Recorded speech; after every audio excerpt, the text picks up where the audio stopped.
नमस्कार दर्शक बंधु, आज है जुलाई मास 11 तारिख शुक्रवार। चलतु नजर पकाइबा आज देश विदेशर प्रमुख खबर गुड़िक उपरे। किंतु ता पूर्व जदि आपण माने आम वीडियो को लाइक करि नाहंती, आम वीडियो को लाइक करी आम चैनल को सब्सक्राइब करंतु एवं पाखरे थिबा बेल आइकन को प्रेस करि दियंतु। तेबे चलतु आज 20टी गुरुत्वपूर्ण खबर उपरे नजर पकाइबा। आज प्रथम खबर, चलित मासरे मिलिबा गहम, बळका चाउल नेब एफसीआई, सूचना देले खाद्य एवं जोगाण मंत्री। राशन कार्ड बड़ खबर, चलित मासरे हिताधिकारी मिलिबा गहम, ए नहीं सूचना जारी कले खाद्य एवं जोगाण मंत्री कृष्णचंद्र पात्र। से कहिसेंती जे जेतिकी गहम आसीथिला देबाको निर्देश रहिछि, एहाको द्वितीय पर्याय रे स्थगित रखा जाइछि। से आहुरी मध्य कहिसेंती जे पुणी केंद्ररु आसिले हिताधिकारी मिलिबो। किछि मास तळे खाद्य एवं जोगाण मंत्री कहिथिले जे खाद्य सुरक्षा योजना रे चाउल सहित मिलिबो गहम।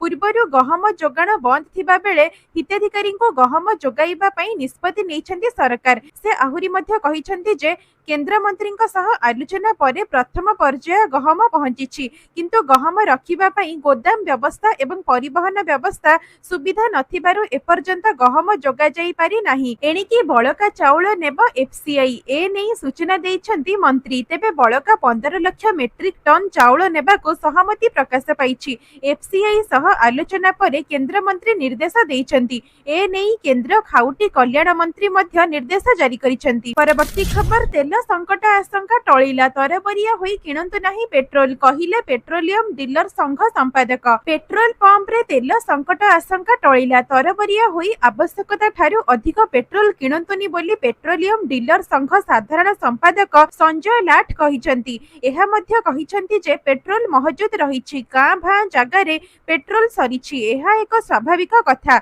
एबे 200 टैंकर आसीछि, पेट्रोल को नहीं कोनोसी समस्या हेबनी। सरकारक सह आलोचना होईछि, पूरा कर्डन भितरे पेट्रोल को आमदानी करा जाइछि।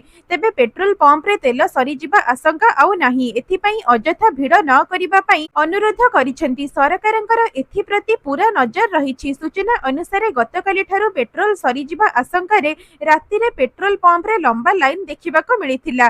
किछि पेट्रोल टांकी बंद होई जाइथिबा मध्ये देखिबाको मिलिथिला। परवर्ती खबर, रेलवे रे ए वर्ष मिलिबा 50,000 चाकरी। आर्थिक वर्ष 2025-26 रे रेल नियुक्ति बोर्ड 50,000 नियुक्ति प्रदान करिबो। चलित आर्थिक वर्ष प्रथम त्रयमास रे 9,000 नियुक्ति करि सारिछि रेलवे। ए नै परीक्षा केंद्र गुड़िक परीक्षार्थीक घर निकट रे जेभଳି रहिबो से संपर्क रे मध्ये पदक्षेप ग्रहण करि सारिछि। एथिरे महिला एवं दिव्यांग माननकु ध्यान रे रखा जाइछि। तेबे 2024 परठारो रेल नियुक्ति बोर्ड 1.08 लाख नियुक्ति लगी 12टी विज्ञप्ति प्रकाश करिछि। एथिरे 2026-27 अवधि रे 50,000 नियुक्ति नहीं प्रक्रिया त्वरान्वित करा जाइछि। परवर्ती खबर, जुलाई 14 एवं 15 रे 2 दिनिया ओडिशा गस्त रे आसिबे राष्ट्रपति। भारतर मान्यवर राष्ट्रपतिंकर हेबो ओडिशा गस्त। एही परिप्रेक्षी रे मुख्य शासन सचिव अध्यक्षतारे राज्य स्तरीय प्रस्तुति बैठक अनुष्ठित होईछि। बैठक रे आलोचित सूचना अनुसार जुलाई 14 तारिख रे संध्या रे मान्यवर राष्ट्रपति एम्स भुवनेश्वर रो पंचम समावर्तन समारोह रे जोग देबे एवं जुलाई 15 तारिख रे पूर्वाह्न रे रेभेन्सा विश्वविद्यालय रो त्रयोदश वार्षिक समावर्तन उत्सव रे जोग देबार कार्यक्रम रहिछि।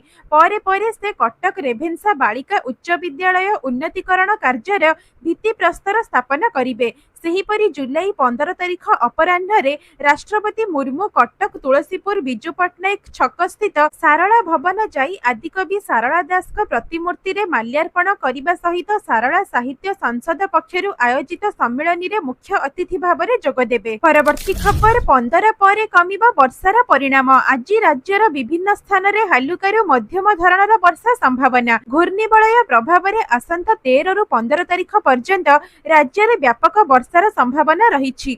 15 तारिख पर कमिबा वर्षार परिमाण। वर्तमान एक घूर्णिबलय झारखंड उपरे रहिछि, जेउथि पई उत्तर ओडिशार विभिन्न स्थान रे वर्षा संभावना रहिछि। आज अर्थात जुलाई 11 तारिख पई किछि जिल्ला को येलो वार्निंग जारी करी सतर्क करिछि पाणीपाग केंद्र। एही जिल्ला गुड़िक हेउछि सुंदरगढ़, झारसुगुड़ा, संबलपुर, केन्दुझर, मयूरभंज, देवगढ़, अनुगुल, ढेंकानाल, बालेश्वर, भद्रक, जाजपुर, केन्द्रापड़ा, कटक, जगतसिंहपुर, सोनपुर, बरगड़ एवं बलांगीर एही सब जिल्ला रे गोटिए किंबा दुईटी स्थान रे घड़घड़ी सहित प्रबल वर्षा एवं झटका पवन 30 रु 40 किलोमीटर प्रति घंटा हेबार संभावना रही। परवर्ती खबर लगाण वर्षा जोगु परिबा दर होईछि आकाश छुआ। तेबे आकाश छुआ होईछि परिबा दर। व्यवसायी परिबा किनिबाको डरुछंती बिकिबे कोन। लगाण वर्षा आउ ड्राइवर संघर धर्मघट जोगु बजार को परिबा आसुनथिबा अभियोग करुछंती व्यवसायी। जहा भी जेतिके आसुछि ताहा बाटरे पचि नष्ट हेउछि। कटक छत्र बजार रे आकाश छुआ परिबा दर होईछि। अन्य पक्षरे निजे क्षति सही केमिति कम दाम रे बिकिबो बोली प्रश्न करिसेंती परिबा व्यवसायी। सेपटे बजार रे बीन्स 120 टंका थिबा बेले आलू किलो 20, पियाज किलो 25, कखारु किलो 20, बाईगण किलो 100 टंका रहिछि। सेही भली पोटल किलो 80 टंका एवं जह्नी, कलरा, भेंडी, गाजर आदि परिबार किलो प्रति 50 टंका उपरे रहिछि। सेही परि झुडंग, खंब आलू, सारू, टमाटो आदि परिबा किलो प्रति 40 टंका उपरे रहिछि। परवर्ती खबर रत्न भंडार गणति मणति बेले उपस्थित रहिबे रिजर्व बैंक रो 2 अधिकारी। एणिकी रत्न भंडार गणति मणति बेले उपस्थित रहिबे रिजर्व बैंक रो 2 जण अधिकारी। एथिपई 2 जण अधिकारी को नियुक्ति देबाको रिजर्व बैंक गवर्नर को चिठी लिखिछंती राज्य सरकार। ए नै आज सूचना दैछंती आईन मंत्री पृथ्वीराज हरिचंदन। आईन मंत्री कहिछंती जे रत्न भंडार मरामती कार्य सरिछि। रत्न भंडारर गणति मणति प्रक्रिया खूब शीघ्र आरंभ करा जिवो। अस्थायी ट्रेजरी रु महाप्रभुଙ୍କ रत्न बाक्स गुडी को प्रथमे रत्न भंडार को स्थानांतर हेबो। रत्न भंडारर गणति मणति प्रक्रिया पई राज्य सरकारଙ୍କ पक्षरु रिजर्व बैंक गवर्नर को 2 जण अधिकारी को नियुक्ति पई गतकाली राज्य सरकार चिठी लिखिछंती। तेबे रिजर्व बैंक गवर्नर ठारो समय दिया जिबा परे रत्न भंडार मणति गणति प्रक्रिया आरंभ करा जिवो। परवर्ती खबर सुना किनिबाको जाउथिले नजर पकांतु ओडिशा समेत देशर प्रमुख शहर मानकरे केते रहिछि सुना दर। देश एवं राज्य रे जारी होइछि सुना एवं रूपार नुआ दर। प्रतिदिन सुना एवं रूपार दर निर्धारण करा जाई थाए। केउ दिन दर कमी थाए तो केबे पुनी बढ़ी थाए आउ केबे समान रही थाए। तेबे सुना किनिबाको जाउथिले नजर पकांतु आज ओडिशा समेत देशर प्रमुख शहर मानकरे केते रहिछि सुना दर। आज भारतीय बजार रे 24 कैरेट सुना 98,400 टंका रहिछि। सेही परि 22 कैरेट सुना दर 90,200 टंका छुईछि। सेही परि राजधानी भुवनेश्वर रे 24 कैरेट सुना मूल्य 10 ग्राम पिछा 98,400 टंका रहिथिबा बेले 22 कैरेट सुनार मूल्य 90,200 टंका को पहुंचिछि। सेही परि मुंबई रे 24 कैरेट रो मूल्य 98,400 टंका एवं 22 कैरेट रो मूल्य 90,200 टंका रहिछि। सेही भली नुआ दिल्ली रे 24 कैरेट रो मूल्य 98,550 टंका एवं 22 कैरेट रो मूल्य 90,350 टंका रहिछि। दक्षिण भारतर प्रमुख शहर चेन्नई रे 24 कैरेट रो मूल्य 98,400 टंका थिबा बेले 22 कैरेट रो मूल्य 90,200 टंका रहिछि। तेबे जदि आपण सुनार शुद्धता जांच करिबा पई चाहुछंती तेबे आपण BIS केयर एप्लिकेशन माध्यम रे जांच करि परिबे। सुनार लाइसेंस नंबर, हॉलमार्क किंबा पंजीकरण संख्या भूल थिले आपण सीधा सड़क सरकारक निकट रे अभियोग करि परिबे। परवर्ती खबर ब्लिंकिट स्विगी को टक्कर देबा अमेजन। 10 मिनिट रे घरे पहुंचिबो जिनिस। एबे पर्यंत अमेजन रो जेकोनसी सामग्री किनिबा परे घरे पहुंचाइबा पई गोटाए रो 2 दिन समय लागुथिला, किंतु एबे आउ 2 दिन समय लागिबो नाही। एपरि परिस्थिति रे अमेजन नाओ रो द्रुत सेवा रे प्रवेश सहित आगामी दिन रे प्रतियोगिता तीव्र हेबो। अमेरिकीय कंपनी अमेजन जहा पूर्वरु ई कॉमर्स सेवा रे नियोजित थिला, एबे देश रे शीघ्र वितरण सेवा क्षेत्र रे एहा प्रवेश करिछि। एहार सेवा जातीय राजधानी दिल्ली रे आरंभ होइछि। एहा परे आपण देशर अन्यान्य श्रेष्ठ त्वरित वाणिज्य प्लेटफॉर्म जेप्टो, इंस्टामार्ट, स्विगी एवं ब्लिंकिट परी 10 मिनिट मध्य रे अमेजन नाओ रे आपणकर सामग्री वितरण करि परिबे। ए नै जून मासरे e commerce company Amazon Bangalore रे एहार द्रुत वितरण सेवा आरंभ करिथिला। एबे एहा प्रथमे पश्चिम दिल्ली रु एहा को आरंभ करिछि, जहा परवर्ती समय रे समग्र शहर रे आरंभ हेबो। परवर्ती खबर पीएम किसान सम्मान निधि हिताधिकारीଙ୍କ पई बड़ खबर आसिला। फाइनल तारीख खाता को आसीबो 20तम किस्तीर टंका। प्रधानमंत्री नरेंद्र मोदी द्वारा भारत रे कृषक मानक पई प्रधानमंत्री किसान सम्मान निधि ସମୃद्धି ଯୋଜନା କାର୍ଯ୍ୟକାରୀ କରାଯାଇଛି। ଏହି ଯୋଜନା 1 ଡିସେମ୍ବର 2018 ରେ ଆରମ୍ଭ ହୋଇଥିଲା। ଏହି ଯୋଜନା ଅଧୀନରେ କେନ୍ଦ୍ର ସରକାର ପ୍ରତିବର୍ଷ 3ଟି କିସ୍ତିରେ 6,000 ଟଙ୍କା ଡିବିଟି ସେବା ଅଧୀନରେ ଚାଷୀଙ୍କର ବ୍ୟାଙ୍କ ଆକାଉଣ୍ଟକୁ ସ୍ଥାନାନ୍ତର କରନ୍ତି। ଫେବୃଆରୀ 24, 2019 ପ୍ରଧାନମନ୍ତ୍ରୀ କିଷାନ ଯୋଜନା ଗୋରଖପୁରରେ ମାନ୍ୟବର ପ୍ରଧାନମନ୍ତ୍ରୀଙ୍କ ଦ୍ୱାରା ପ୍ରଧାନମନ୍ତ୍ରୀ କିଷାନର ପ୍ରଥମ କିସ୍ତି ଜାରି କରାଯାଇଥିଲା। ଏହି ଯୋଜନାର ବଜେଟ୍ 75,000 କୋଟି ଟଙ୍କା ରହିଛି। ଆପଣଙ୍କୁ ଜଣାଇ ଦେଉଛୁ ଯେ ଏପର୍ଯ୍ୟନ୍ତ 19ଟି କିସ୍ତି ଜାରି ହୋଇ ସାରିଛି ଏବଂ ଚାଷୀମାନେ 20ତମ କିସ୍ତି ପାଇଁ ଅପେକ୍ଷା କରିଛନ୍ତି। ପ୍ରଧାନମନ୍ତ୍ରୀ କିଷାନ ଯୋଜନା ଅନ୍ତର୍ଗତ କିସ୍ତି ସାଧାରଣତଃ ପ୍ରତି 4 ମାସରେ ପ୍ରକାଶ କରାଯାଏ। ଶେଷ 19ତମ କିସ୍ତି ଫେବୃଆରୀ 2025 ଜାରି ହୋଇଥିଲା। ପ୍ରଧାନମନ୍ତ୍ରୀ କିଷାନ ସମ୍ମାନ ନିଧି ଯୋଜନା ଅଧୀନରେ ପ୍ରତିବର୍ଷ 3ଟି ସମାନ କିସ୍ତିରେ ଚାଷୀମାନଙ୍କୁ ଆର୍ଥିକ ସହାୟତା ମିଳିଥାଏ। ଏପର୍ଯ୍ୟନ୍ତ ଏହି ଯୋଜନାରେ 19ଟି କିସ୍ତି ଜାରି ହୋଇ ସାରିଛି। ତେବେ 2025 ବର୍ଷର ଦ୍ୱିତୀୟ କିସ୍ତି ଯାହା ଯୋଜନାର 20ତମ କିସ୍ତି ହେବ। ସୂଚନା ମୁତାବକ 20ତମ କିସ୍ତି ଜୁଲାଇ ମାସରେ ଜାରି ହେବା ନେଇ ସମ୍ଭାବନା ଦେଖାଦେଇଛି। ଯେଉଁମାନଙ୍କର ଇକେୱାଇସି ଅପଡେଟ୍ ଥିବ ସେମାନଙ୍କ ଖାତାକୁ 20ତମ କିସ୍ତିର 2,000 ଟଙ୍କା ଆସିବ। ଯେଉଁମାନଙ୍କର ଇକେୱାଇସି ଅପଡେଟ୍ ନଥିବ ସେମାନଙ୍କର ଖାତାକୁ ପିଏମ୍ କିଷାନ ଯୋଜନାର ଆସିବାକୁ ଥିବା 20ତମ କିସ୍ତିର ଟଙ୍କା ଆସିବ ନାହିଁ। ତେବେ ଆପଣମାନେ ନିକଟସ୍ଥ ଜନସେବା କେନ୍ଦ୍ର କିମ୍ବା ଅନଲାଇନ ମାଧ୍ୟମରେ ଇକେୱାଇସି ଅପଡେଟ୍ କରିପାରିବେ। ତେବେ ଆପଣମାନେ ଆମର ଏହି ଭିଡିଓଟିକୁ କେଉଁ ଜିଲ୍ଲାରୁ ଦେଖୁଛନ୍ତି କମେଣ୍ଟ ମାଧ୍ୟମରେ ଲେଖିକି ନିଶ୍ଚୟ ଜଣାଇବେ। ପରବର୍ତ୍ତୀ ଖବର ପୋଷ୍ଟାଲର ନୂଆ ସୁବିଧା ଏଣିକି ଆଧାର ବାୟୋମେଟ୍ରିକ ଦ୍ୱାରା ଖୋଲି ହେବ ପିପିଏଫ୍ ଆରଡି ଆକାଉଣ୍ଟ। ପୋଷ୍ଟ ଅଫିସରେ ଆସିଛି ନୂଆ ସୁବିଧା। ଏ ନେଇ ଇଣ୍ଡିଆ ପୋଷ୍ଟ ତାର ଗ୍ରାହକମାନଙ୍କ ପାଇଁ ଏକ ନୂଆ ସୁବିଧା ଆଣିଛି, ଯାହା ଅଧୀନରେ ଆପଣ ଆଧାର ବାୟୋମେଟ୍ରିକ ବା ଇକେୱାଇସି ସାହାଯ୍ୟରେ ଅନଲାଇନରେ ପିପିଏଫ୍ ଆରଡି ଆକାଉଣ୍ଟ ଖୋଲିପାରିବେ ଏବଂ ଏହାକୁ ନିଜେ ମଧ୍ୟ ଚଲାଇ ପାରିବେ। ଯଦି ଦେଖିବା ପୂର୍ବରୁ ଏହି ଡିଜିଟାଲ ସୁବିଧା କେବଳ ମାସିକ ଆୟ ଯୋଜନା ବା ଏମ୍ଆଇଏସ୍, ମିଆଦି ଜମା ବା ଟିଡି, କିଷାନ ବିକାଶ ପତ୍ର ବା କେଭିପି ଏବଂ ଜାତୀୟ ସଞ୍ଚୟ ପ୍ରମାଣପତ୍ର ବା ଏନ୍ଏସସି ଭଳି କିଛି ସଂଖ୍ୟକ ସଞ୍ଚୟ ଯୋଜନା ପାଇଁ ଉପଲବ୍ଧ ଥିଲା। କିନ୍ତୁ ଏବେ ଏହି ଯୋଜନା ସମସ୍ତ ଗ୍ରାହକମାନଙ୍କୁ ବହୁତ ସୁବିଧା ପ୍ରଦାନ କରିବ ବୋଲି ସୂଚନା ମିଳିଛି। ପରବର୍ତ୍ତୀ ଖବର ବର୍ଷା ଆଣିଲା ଆଖିଧରା, ଘରକୁ ଘର ମାଡ଼ିଲାଣି ସଂକ୍ରମଣ।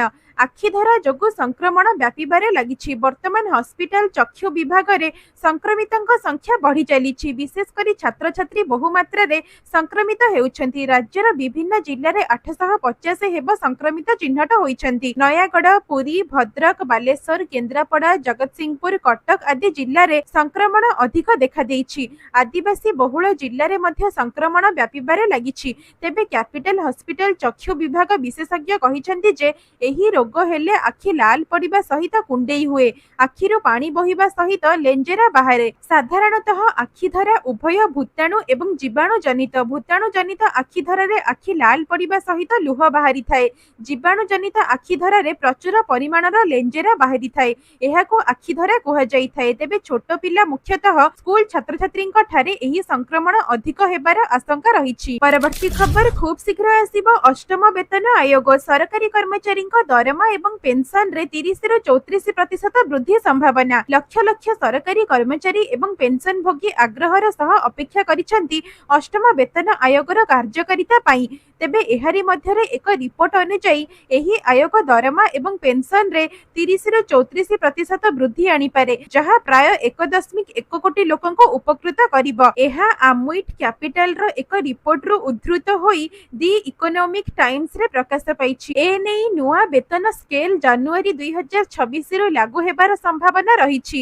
କିନ୍ତୁ ଏଥିପାଇଁ ବେତନ ଆୟୋଗର ରିପୋର୍ଟ ପ୍ରସ୍ତୁତ ହୋଇ ସରକାରଙ୍କ ନିକଟକୁ ପଠାଯିବା ସହିତ ଅନୁମୋଦନ ଆବଶ୍ୟକ। ତେବେ ଏପର୍ଯ୍ୟନ୍ତ କେବଳ ଆୟୋଗର ଗଠନ ଘୋଷଣା ହୋଇଛି। ଏହାପରେ ଏହାର ଅଧ୍ୟକ୍ଷ କିଏ ହେବେ ଏବଂ ଅନ୍ୟ ସର୍ତ୍ତାବଳୀ ଏବେ ବି ନିର୍ଦ୍ଧାରିତ ହୋଇନାହିଁ। ପରବର୍ତ୍ତୀ ଖବର କୃଷି ପାଇଁ ଓଡ଼ିଶାକୁ ଶ୍ରେଷ୍ଠ ରାଜ୍ୟ ପୁରସ୍କାର। 16ତମ ଏଗ୍ରିକଲଚର ଲିଡରସିପ୍ କନକ୍ଲେଭରେ ମିଳିଲା ସମ୍ମାନ। ପୁଣି ଶ୍ରେଷ୍ଠ କୃଷି ରାଜ୍ୟ ପୁରସ୍କାର ପାଇଲା ଓଡ଼ିଶା। ଏଗ୍ରିକଲଚର ଟୁଡେ ଗ୍ରୁପ ଦ୍ୱାରା ପ୍ରତିଷ୍ଠିତ ଏଗ୍ରିକଲଚର ଲିଡରସିପ୍ ପୁରସ୍କାରରେ ସମ୍ମାନିତ ହୋଇଛି ଓଡ଼ିଶା। କୃଷି କ୍ଷେତ୍ରରେ ଭାରତର ଅଗ୍ରଣୀ ଗଣମାଧ୍ୟମ ଏଗ୍ରିକଲଚର ଟୁଡେ ଗ୍ରୁପ ଦ୍ୱାରା ଆୟୋଜିତ 16ତମ ଏଗ୍ରିକଲଚର ଲିଡରସିପ୍ କନକ୍ଲେଭରେ ଏହି ପୁରସ୍କାର ପ୍ରଦାନ କରାଯାଇଛି। ଏ ନେଇ ଓଡ଼ିଶାର ଉପମୁଖ୍ୟମନ୍ତ୍ରୀ ତଥା କୃଷି ଏବଂ କୃଷକ ସଶକ୍ତିକରଣ ମନ୍ତ୍ରୀ କନକ ବର୍ଦ୍ଧନ ସିଂଦେଓ ଏହି ପୁରସ୍କାରକୁ ଗ୍ରହଣ କରିଛନ୍ତି। ନୂଆଦିଲ୍ଲୀରେ ଏକ ଭବ୍ୟ କାର୍ଯ୍ୟକ୍ରମରେ କେନ୍ଦ୍ର ବାଣିଜ୍ୟ ଏବଂ ଶିଳ୍ପ ମନ୍ତ୍ରୀ पीयूष गोयल भारतर पूर्वतन मुख्य विचारपति तथा पुरस्कार कमिटीर अध्यक्ष न्यायमूर्ति पी सथाशिवम एवं विशिष्ट अतिथि मानकर उपस्थिति रे एही सम्मान प्रदान करा जायछि। एही पुरस्कार प्राप्त परे उपमुख्यमंत्री सिंहदेव कहिसेंति जे एही पुरस्कार ओडिशार चाषीक नवसृजन एवं कठिन परिश्रमर निदर्शन। ओडिशार अन्नदातांकु एही पुरस्कार मु उत्सर्गीकृत करुछि। परवर्ती खबर काउडियांक पई व्यापक सुरक्षा व्यवस्था नजर रखिबा सीसीटीवी कैमेरा। आरंभ हेला श्रावण मास आरंभ हेबो काउडिया यात्रा। उत्तर प्रदेश रे काउडिया यात्रा को सुरक्षित सुगम एवं शांतिपूर्ण भाबरे संपन्न करिबा पई सरकार एवं पुलिस प्रशासन निजर प्रस्तुति शेष करिसेंति।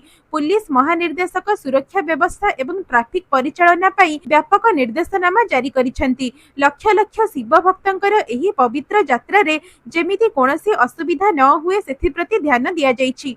काउडिया भक्त माने यात्रा करुथिबा मार्ग पूरा सीसीटीवी नजर रे रहिबो।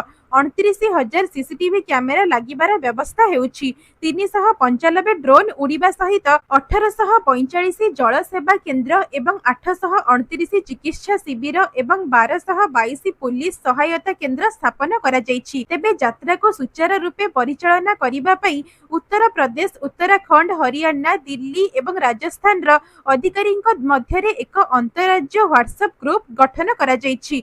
एहा माध्यमरे रियल टाइम सूचना आदान प्रदान, मार्ग गुड़िक स्थिति एवं सुरक्षा व्यवस्थार सूचना शेयर करा जिवो। परवर्ती खबर जुलाई 12 तारिख रे मुंबई रु ओडिशा फेरिबे नवीन पटनायक, पुणी संभाळिबे राजनैतिक भार। आसंता काली ओडिशा फेरिबे विरोधी दलर नेता नवीन पटनायक। सुस्थ होई निज कर्मक्षेत्र को फेरुछंती बीजेडी सुप्रीमो नवीन पटनायक। जुलाई 12 तारिख दिन ओडिशा फेरिबे नवीन। दिन गोटाए रे भुवनेश्वर विमान बंदर रे पहुंचिबे। तेबे चिकित्सा पई जून 20 तारिख रे मुंबई जाइथिले नवीन। एहा परे जून 24 रे होइतिला नवीन कर अस्त्रोपचार। जुलाई 7 तारिख रे हॉस्पिटल रो डिस्चार्ज होइथिले नवीन। हेले से हॉस्पिटल रो डिस्चार्ज हेबा परे ओडिशा फेरि नथिले, किंतु नवीन आसंता काली ओडिशा फेरिबे बोली सूचना मिलिछि। परवर्ती खबर केंद्र सरकारक बड़ घोषणा। बाजार को आसीबो कि 50 टंकिया कॉइन। 50 टंकिया कॉइन को नै एक बड़ खबर आसीछि। बहुत दिन धरि चर्चा हेउथिला जे बाजार रे 50 टंकिया नुआ कॉइन आसीबाको जाउछि। एहा को नै अनेक कल्पना जल्पना करा जाउथिला, किंतु वर्तमान एहा को नै सरकार करिसेंति बड़ घोषणा। 50 टंकिया कॉइन को नै केंद्र सरकार स्पष्टीकरण रखिसेंति। केंद्र सरकार दिल्ली हाईकोर्ट को कहिसेंति जे वर्तमान बाजार रे 50 टंका कॉइन आनिबार कोनोसी योजना नाही। 2022 मसीह रे भारतीय रिजर्व बैंक द्वारा करा जाइथिबा एक सर्वे रो जणा पड़िछि जे साधारण जनता 10 एवं 20 टंकिया मुद्रा अपेक्षा नोट को अधिक पसंद करुछंती। परवर्ती खबर एणिकी बाइक, ट्रैक्टर एवं ऑटो वाला भी देबे टोल टैक्स। बाइक, ट्रैक्टर एवं ऑटो मालिकों को झटका। एणिकी आउ फ्री रे टोल गेट देई जाई परिबे नाही। एथि पई टोल टैक्स देबाको पड़िबो।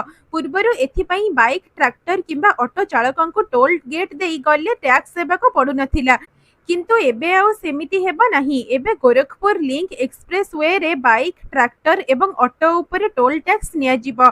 एही टंका नगद आकार रे निया जिवो। गाड़ी रो मालिक मानक पाखरे पास रा सुविधा मध्य रहिबो, किंतु सेबाने एथि सहित केवल 20 थर ट्रिप करि परिबे। ए नै उत्तर प्रदेश एक्सप्रेस वे शिल्प विकास प्राधिकरण बा यूपीईआईडीए मध्य टोल गुड़िकर दर स्थिर करिछि। परवर्ती खबर सुभद्रा योजना पई आसिला खुशी खबर। आसिला फाइनल तारीख। एही दिन आसिबो सुभद्रा तृतीय किस्ती टंका। जानंतु केउ माननको मिलिबो। राज्य सरकारंकर स्कीम सुभद्रा योजना रे दुईटी किस्तीर टंका हिताधिकारींक खाता को आसी सारिछि। दुईटी किस्ती रे मोट 10,000 टंका पाई सारिछंती 1 कोटी रु अधिक हिताधिकारी। समस्त योग्य हिताधिकारींक निकटरे जेउ भली भाबरे सुभद्रा पहुंचिबो से नै योजना को क्रियान्वयन करिबा पई लगातार भाबरे प्रयास करिछंती सरकार। तेबे जहा सूचना रहिछि आसंता राखी पूर्णिमा रे मिलिबो सुभद्रा योजनार तृतीय किस्ती टंका। अगस्त 9 तारिख रे मिलिबाको जाउछि सुभद्रार टंका। सुभद्रा सोसाइटीर चतुर्थ परिचालना परिषद बैठक रे ए नै निया जाइतिबा प्रस्ताव गृहीत होइतिबा सूचना रहिछि, जेउथिरे अगस्त 9 रे तृतीय किस्ती प्रदान नै प्रस्ताव को अनुमोदन करा जाइछि। आगामी दिन रे सुभद्रा सर्वे रे शामिल होई परिबे कॉलेज छात्री। बसिथिबा बैठक रे होइछि निष्पत्ति। पूर्वरु सुभद्रा हिताधिकारी जेउ माने टंका पाइबारु वंचित अछंती सेमानंक पई सर्वे हेबो बोली उपमुख्यमंत्री कहिसंती। सुभद्रा हिताधिकारींक संपर्क रे सर्वे रे कॉलेज छात्री मध्य शामिल होई परिबे बोली बैठक रे निष्पत्ति होइछि। जेउ माने योग्य सेमानंक सुभद्रा टंका मिलिबो।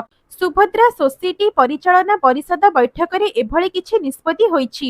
ପଞ୍ଜୀକରଣ ପରେ ନଥିବା ମହିଳାଙ୍କୁ ସମ୍ବୋଧିତ କରାଯିବ। ସୁଭଦ୍ରା ହେଲ୍ପ ଡେସ୍କ ଆଉଥରେ 3 ମାସ ପାଇଁ ବୃଦ୍ଧି କରିବା ପାଇଁ ବୈଠକରେ ନିଷ୍ପତ୍ତି ହୋଇଛି। ତେବେ ଯେଉଁମାନେ 21 ବର୍ଷ ହୋଇଯାଇଥିବେ ସେମାନେ ବି କରିପାରିବେ ଆବେଦନ। କିନ୍ତୁ ସୁଭଦ୍ରା ପୋର୍ଟାଲ ଖୋଲିବାରେ ସମସ୍ୟା ହେଉଥିବାରୁ ଅନେକ ଅଭିଯୋଗ ଆସୁଛି। ଗତ ମାର୍ଚ୍ଚ 31 ତାରିଖରେ ଆବେଦନ ଶେଷ ହୋଇଛି। ଯେଉଁ ଯୁବତୀମାନେ ଏବେ 21 ବର୍ଷରେ ପାଦ ଦେଇଛନ୍ତି ସେମାନେ ବି ଆବେଦନ କରିପାରିବେ। ବର୍ତ୍ତମାନ ସୁଭଦ୍ରା ପୋର୍ଟାଲ ବନ୍ଦ ଅଛି। ଖୁବ୍ ଶୀଘ୍ର ପୋର୍ଟାଲ ଖୋଲିଲେ ନୂଆ ହିତାଧିକାରୀ ଆବେଦନ କରିପାରିବେ। ତେବେ ଆପଣମାନେ ଆମର ଏହି ଭିଡିଓଟିକୁ କେଉଁ ଜିଲ୍ଲାରୁ ଦେଖୁଛନ୍ତି ଏବଂ ଆପଣମାନେ ସୁଭଦ୍ରା ଟଙ୍କା ପାଉଛନ୍ତି କି ନାହିଁ କମେଣ୍ଟ ମାଧ୍ୟମରେ ଲେଖିକି ନିଶ୍ଚୟ ଜଣାଇବେ। ପରବର୍ତ୍ତୀ ଖବର, ସ୍ମାର୍ଟଫୋନ ବ୍ୟବହାରକାରୀଙ୍କ ପାଇଁ ଖରାପ ଖବର। ପୁଣି ବଢିପାରେ ମୋବାଇଲ ରିଚାର୍ଜର ମୂଲ୍ୟ। ଆଜିର ସମୟରେ ସାରା ବିଶ୍ୱରେ ମୋବାଇଲ ଏକ ଅତ୍ୟାବଶ୍ୟକ ସାମଗ୍ରୀ ହୋଇଗଲାଣି। ଖାଦ୍ୟ, ବସ୍ତ୍ର, ବାସଗୃହ ଏବଂ ଔଷଧ ଭଳି ସ୍ମାର୍ଟଫୋନ ଏବେ ବିଶ୍ୱର ଅଧାରୁ ଅଧିକ ମଣିଷଙ୍କ ପାଇଁ ନିହାତି ଜରୁରୀ ହୋଇପଡ଼ିଛି। ଏହାରି ମଧ୍ୟରେ ଇଣ୍ଟରନେଟ ପ୍ରୋଭାଇଡର କମ୍ପାନୀମାନେ ଦିନକୁ ଦିନ ରିଚାର୍ଜ ମୂଲ୍ୟକୁ ଅହେତୁକ ଭାବରେ ବୃଦ୍ଧି କରିବାରେ ଲାଗିଛନ୍ତି। ଏନେଇ ଗତ ବର୍ଷ ଜୁଲାଇ ମାସରେ ମାସିକ ରିଚାର୍ଜ ଉପରେ ବିଭିନ୍ନ ଇଣ୍ଟରନେଟ ପ୍ରୋଭାଇଡର କମ୍ପାନୀ 11ରୁ 23% ଟଙ୍କା ବୃଦ୍ଧି କରିଥିବା ବେଳେ ଏବେ ପୁଣି 12% ବୃଦ୍ଧି କରିବା ପାଇଁ ଯୋଜନା କରୁଛନ୍ତି ଏବଂ ଏହି ବର୍ଦ୍ଧିତ ମୂଲ୍ୟ ଖୁବ୍ ଶୀଘ୍ର ବର୍ଷ ଶେଷ ସୁଦ୍ଧା ଲାଗୁ ହୋଇପାରେ ବୋଲି ଜଣାପଡ଼ିଛି। ତେବେ ଆଗାମୀ ଦିନରେ ରିଚାର୍ଜ ଦରରେ ଯେଉଁ ବୃଦ୍ଧି ଘଟିବ ତାହା ମଧ୍ୟମ ଏବଂ ପ୍ରିମିୟମ ପ୍ଲାନରେ ବଢ଼ିବ। ଅର୍ଥାତ୍ ଟେଲିକମ କମ୍ପାନୀଗୁଡ଼ିକ ସେମାନଙ୍କର ରିଚାର୍ଜ ପ୍ଲାନକୁ 5G ଅନୁସାରେ ପ୍ରସ୍ତୁତ କରିବାକୁ ଯାଉଛନ୍ତି। ଭିଡିଓଟିକୁ ଶେଷ ପର୍ଯ୍ୟନ୍ତ ଦେଖିଥିବାରୁ ଧନ୍ୟବାଦ। ଯଦି ଆପଣଙ୍କୁ ଆମ ଭିଡିଓଟି ଭଲ ଲାଗିଛି ତେବେ ଭିଡିଓଟିକୁ ଲାଇକ୍ କରି ଚ୍ୟାନେଲକୁ ସବସ୍କ୍ରାଇବ କରିଦିଅନ୍ତୁ।